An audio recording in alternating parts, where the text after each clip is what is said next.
Before we begin, if you're someone who writes, imagines, or just knows how dark the world can get, and you've got a horror story of your own, drop it in the pinned comment, whether it's inspired by true events or buried memories. The best stories always start close to home.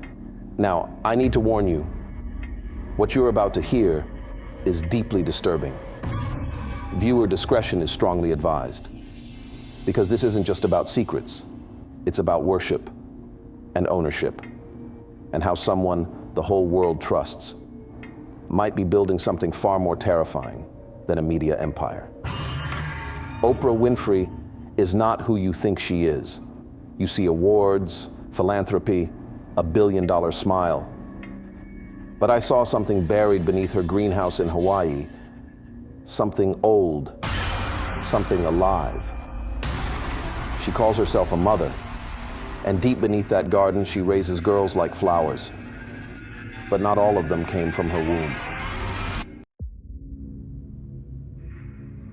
My mother was the one who taught me how to keep things alive. She didn't have much, but she had a gift with soil. Like her hands spoke a language the earth understood. Every spring, we'd build tiny rows of flowers along the chain link fence outside our apartment in Milwaukee. And even when she got sick, even when the chemo made it hard for her to stand, she'd sit on a folding chair in the yard, guiding me with a tired smile and dirt under her fingernails.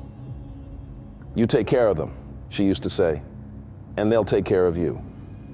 I held on to that for years after she died. Her dream was to retire in Hawaii, live out her days surrounded by plumeria, mango trees, and warm breezes. I couldn't save her from the cancer. But after she passed, I sold everything, packed 2 suitcases, and moved to the island. I didn't know what I'd do, only that it had to involve a garden. The listing said, seasonal groundskeeping for a private estate. Nothing else. No photos, no address. But the pay was triple the average, and the contract included room and board. I was desperate, so I applied. 2 weeks later, I was flown out, blindfolded during the drive from the airport, and dropped off at a private compound tucked deep into the hills. When I asked who I'd be working for, the driver just smiled. "You'll see." I was led down a gravel path, past fountains and orchids I'd only ever seen in textbooks. Everything was polished, quiet, humming with the kind of unnatural stillness you only get around rich people who've built their own world. Then a woman approached me. Not Oprah. Not yet. Her assistant. She didn't shake my hand, didn't ask how my flight was, just handed me a clipboard with an NDA and said, "Ms. Winfrey doesn't like to be bothered. She doesn't need help. You'll stay out of her way unless she asks for something directly. Do you understand?" I nodded, swallowing the lump in my throat. This isn't something you talk about. No posts, no photos, no calling your friends to brag. Most people don't even know she lives here. Let's keep it that way.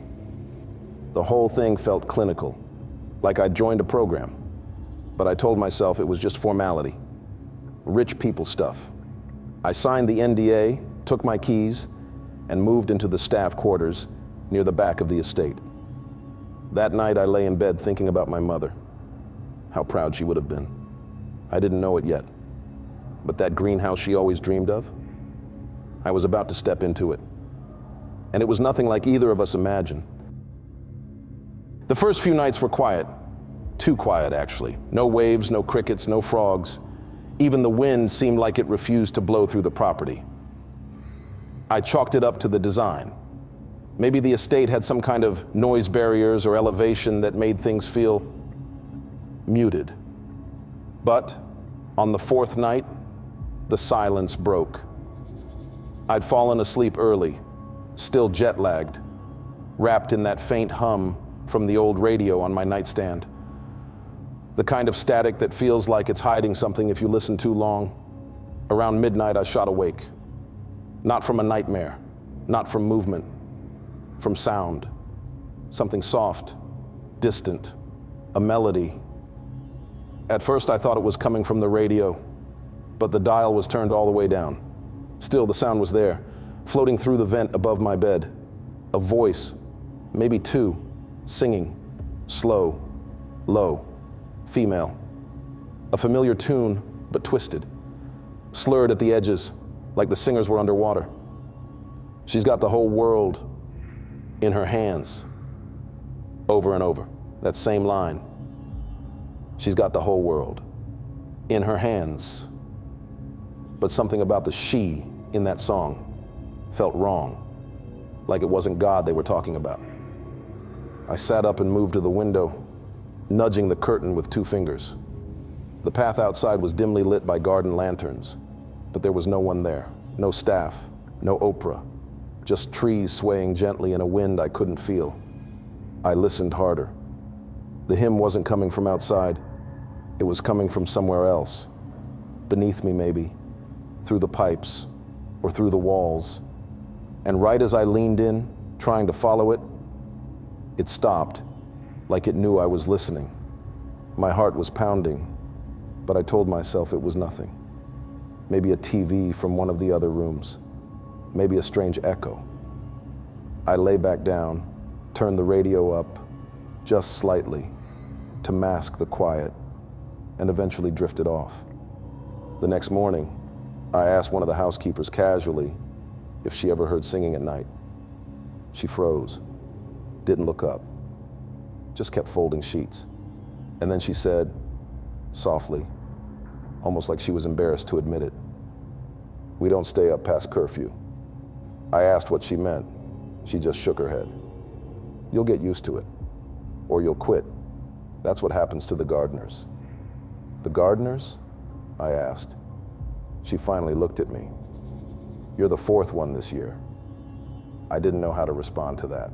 I thought about asking more, but she walked away without another word. That afternoon, I kept myself busy. I stayed in the sun. I clipped roses, trimmed back invasive vines, dug my hands into the dirt like it could pull the worry out of me. But the truth was, something had changed. I wasn't just here to garden anymore. I was starting to feel like I'd been planted here, and something else was waiting to see if I'd bloom or rot. I figured I'd shake it off. I told myself the singing was just the island playing tricks on me, that maybe the quiet here was too quiet, and my brain was trying to fill in the space with ghosts. But there was no denying the air felt different after that night. Heavier, like the soil didn't want to be touched, like the vines watched you back.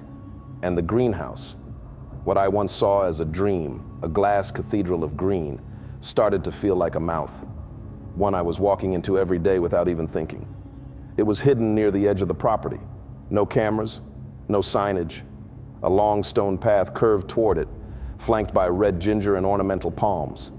The door was always unlocked, but never open. The assistant never mentioned it in my orientation. It was as if I was supposed to find it on my own. On the 5th day, I entered for the first time. The air inside was thick, humid beyond normal. The kind of humidity that doesn't just cling to your skin, but soaks into your bones. It smelled of mint, orchid, mildew, and something sweeter, like fruit turned just slightly rotten. Strange, twisted vines stretched overhead like ceiling ribs. Hanging moss dripped from corners I couldn't see. And the plants, they were gorgeous, unnatural. Black orchids that shimmered violet under the grow lights. White lilies with petals so thin they looked like stretched skin. And in the center, a wooden bench, worn, used, facing a tall patch of moonflowers. I told myself to focus. I was here to prune, water, and fertilize. I started working, moving down the rows, checking root beds and mist levels. I remember kneeling to untangle a hose beneath a shelf of ferns when I felt it. Not sound, not motion, presence, cold and heavy. I stood slowly, turned, and she was there. Oprah, standing at the end of the aisle, arms slightly raised, like she was reaching for something, or waiting to be embraced. Her eyes locked on mine, wide, hollow. But it wasn't her eyes that froze me. It was her mouth. It hung slightly open, like she had started to speak but forgotten how. And even from 20 feet away, I could hear her breathing, slow, measured, but too loud, like something playing the sound of a human breath through a broken speaker. Neither of us moved. My heart was beating so hard I thought I might collapse. Then, without a word, she slowly tilted her head to the left. Not curiously, not warmly, like a puppet whose strings had been gently pulled the wrong way. And then she smiled, wide, too wide, lips stretching until the corners of her mouth looked like they might split. I backed away, careful, quiet. She didn't move, just stood there, arms still open, like she was waiting for me to come closer, or to beg. I didn't wait to find out. I turned and left the greenhouse, walking backward until I reached the door.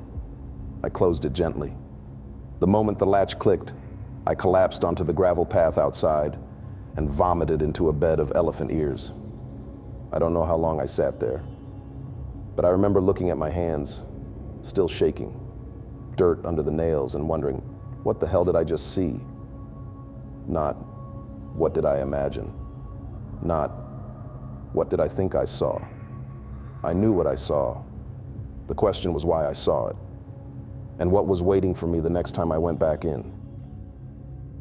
That night, I couldn't sleep, not after what I saw in the greenhouse. Every time I closed my eyes, I saw her arms outstretched. That unnatural smile, the way her head tilted like she wasn't alive, but wearing life. I laid there, under the thin blanket in my staff quarters, heart racing at nothing. I thought about leaving, just grabbing my stuff and disappearing into the hills. But then what? No paycheck, no flight home, no explanation. Around 1 a.m., I finally drifted off. Not for long. Something woke me. At first it was faint, muffled voices, urgency, movement outside my window. I sat up in bed and held my breath. Let's go, move. A man's voice, stern, commanding. Then another voice, softer, younger, crying. A child, then another. Whispers overlapping like echoes from the bottom of a well. Where's my blanket? Mama, I'm cold. I got up, tiptoed to the window, and gently nudged the curtain aside. Flashlights bobbed across the backyard path.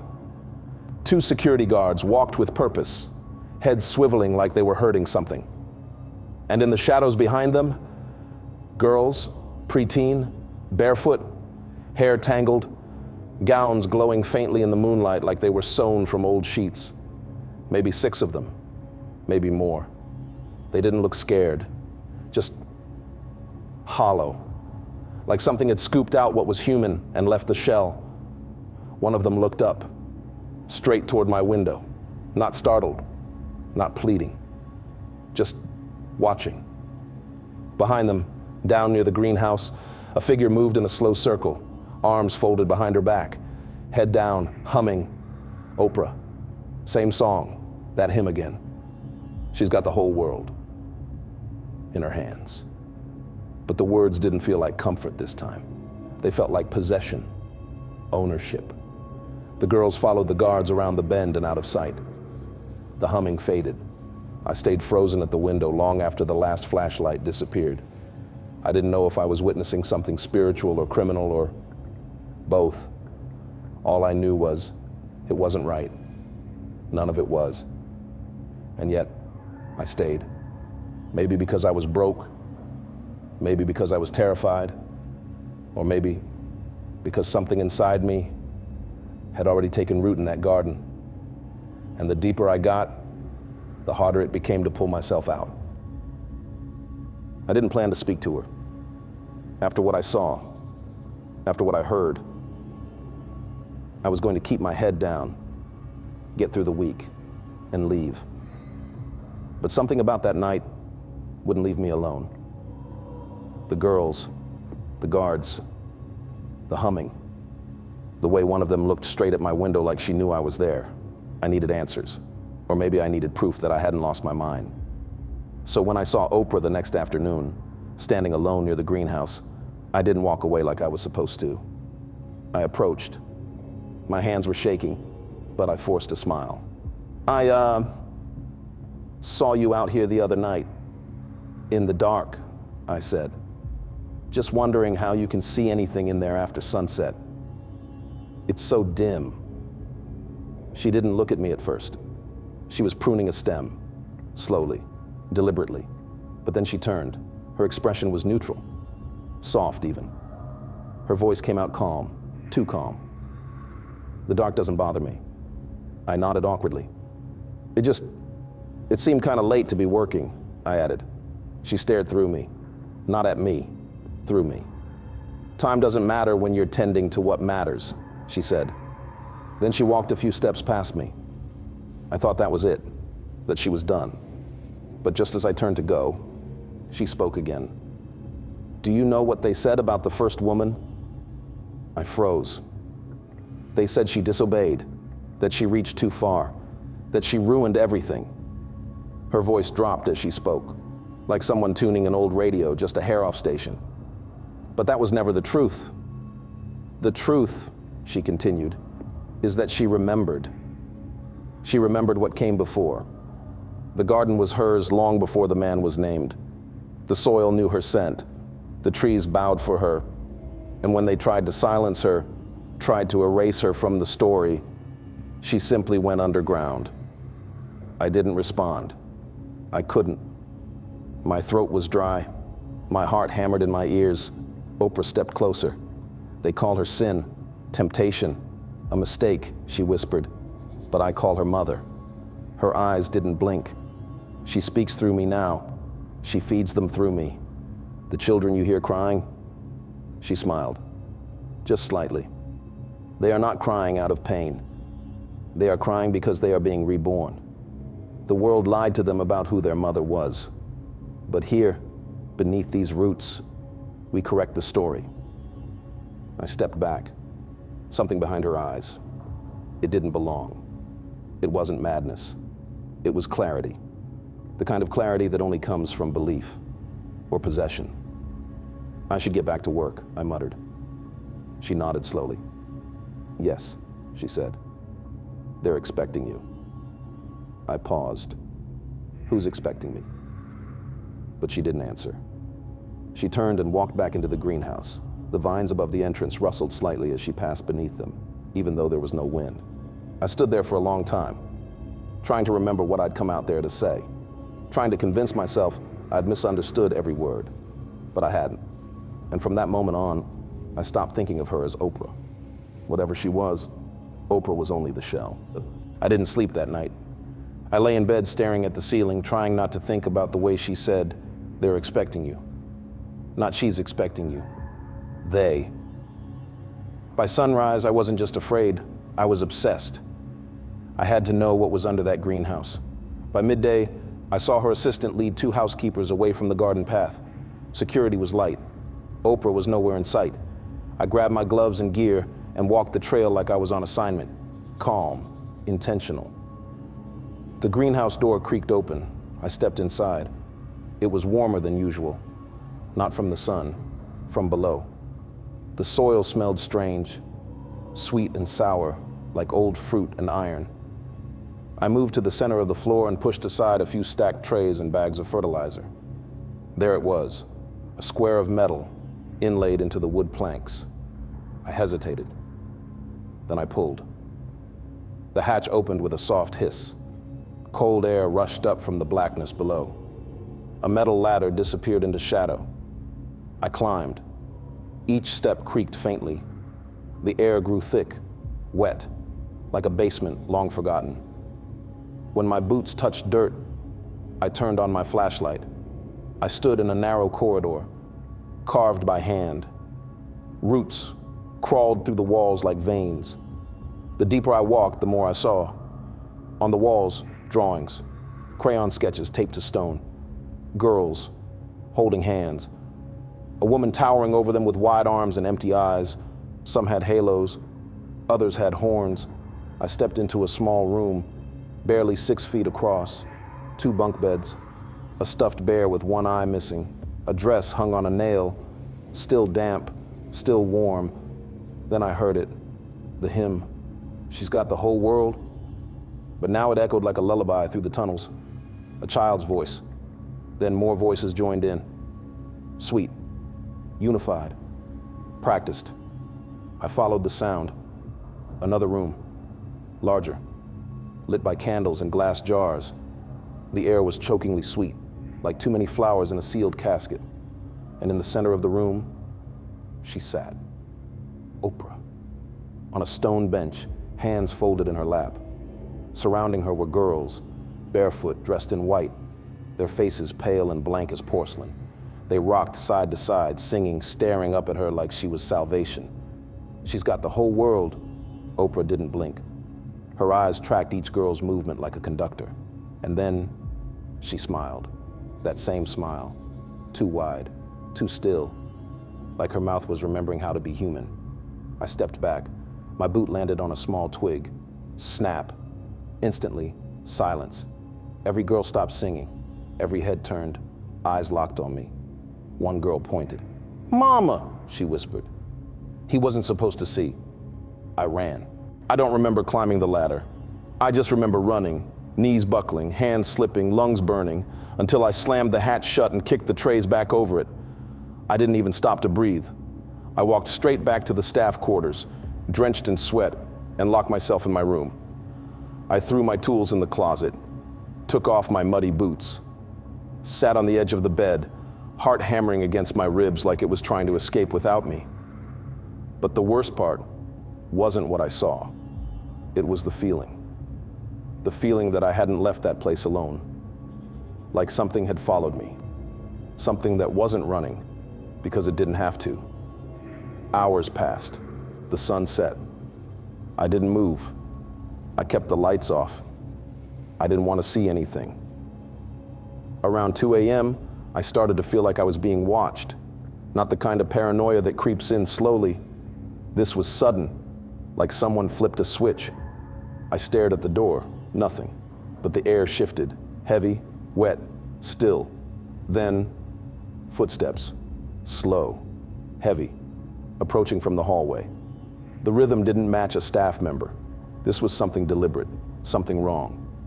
They stopped right outside my door. Then, the doorknob turned, just slightly, a test. My breath caught in my throat. I didn't move, didn't blink. I wanted to scream, but I didn't know if I could. Then came the sound, breathing, slow, deep, not angry, just there. Breathing like it had all the time in the world, like it had done this before. The handle jiggled again, then stopped. The breathing didn't. It stayed, right outside my door, for minutes, maybe hours. I curled under my blanket and clenched my eyes shut like I was 5 years old again.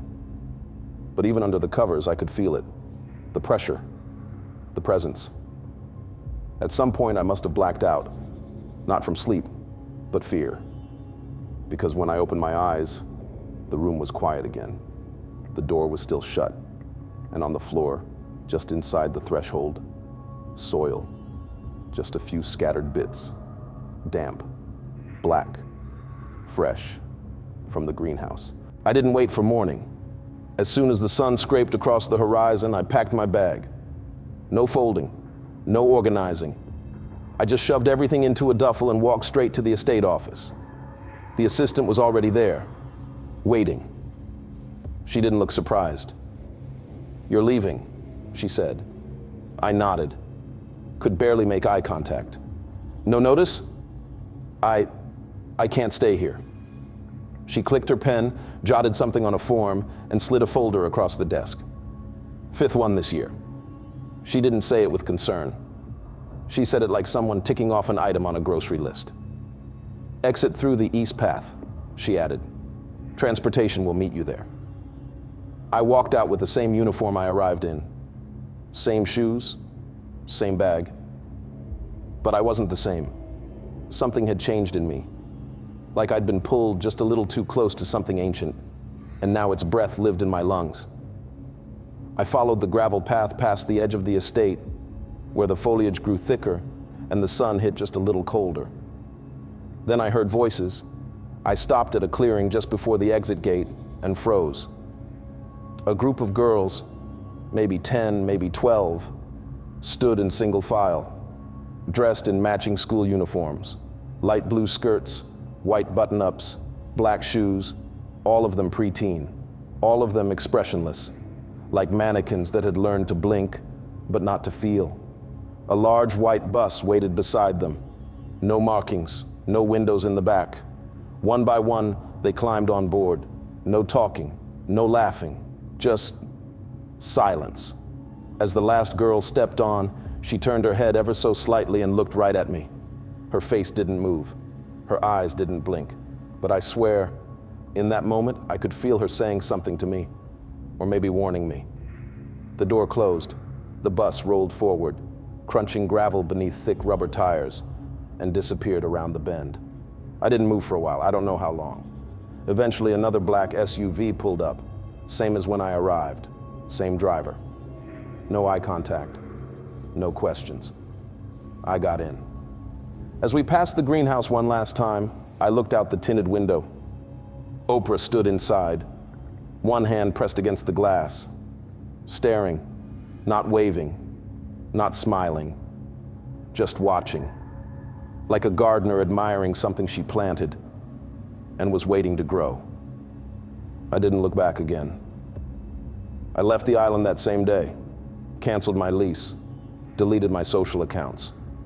I told everyone I needed a break, but the truth was, I needed distance, as far away from that place as possible. I thought I was done. But then, 3 months later, a small envelope arrived at my new apartment. No return address. Inside, a single Polaroid. I didn't want to look, but I did. It was me, standing in that underground room, surrounded by the girls, all of them staring at the camera, one of them smiling, and Oprah seated behind me, her hand on my shoulder. I don't remember that moment. I don't remember the photo being taken, but I remember what I felt. And now I know I never really left. Not all roots stay buried. And as long as she's alive, I'm not safe.